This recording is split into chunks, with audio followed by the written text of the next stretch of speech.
এই তো আল্লাহ রাখছে কোন রকম, আসলে মন দিল ভালো না। এত সুন্দর একটা শাহী খিচুড়ি রান্না করতেছি, মনে করছি যে আরো মানে বড় বড় পাতিল অর্ডার দিব। স্বপ্নের একটা পাতিল অর্ডার দিছিলাম, একটা না 7 পিস ছিল। ওই পেজের নাম ছিল বেস্ট চয়েস। ওরা আমার সাথে অভিনব কায়দায় প্রতারণা করছে এবং ওরা একটা না 10টা 20টা পেজ খুলে নিছে, আমার থেকে টাকা অ্যাডভান্স নিছে, বলে যে সার্ভারের মাধ্যমে কোডে যাবে, তারপরে হচ্ছে ডেলিভারি ম্যান সাপ্লাই দিবে পাতিলগুলা।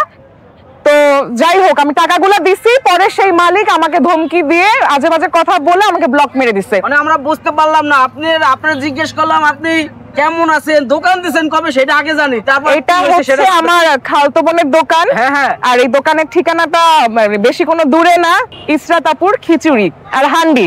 ঈশাদ আপু, জি ভাইয়া, আপনার বোনকে নিয়ে আসছেন দোকানে, এসে তো ভাইরাল পারসন জানেন আপনি? এজন্য তো নিয়ে আসছি ভাই, হ্যাঁ? আমার বোন আসলে কাস্টমার আসবে। তাই আপনারা আচ্ছা, কি হয়েছে আসবেন। আপু, এই যে দোকান দিয়েছেন, এই যে পাতিল, বড় পাতিল মানে কি এই বোনের জন্য পাতিল অর্ডার করছিলেন? হ্যাঁ, বোনের জন্য আসলে 7 পিসের পাতিল অর্ডার করেছিলাম আর কি।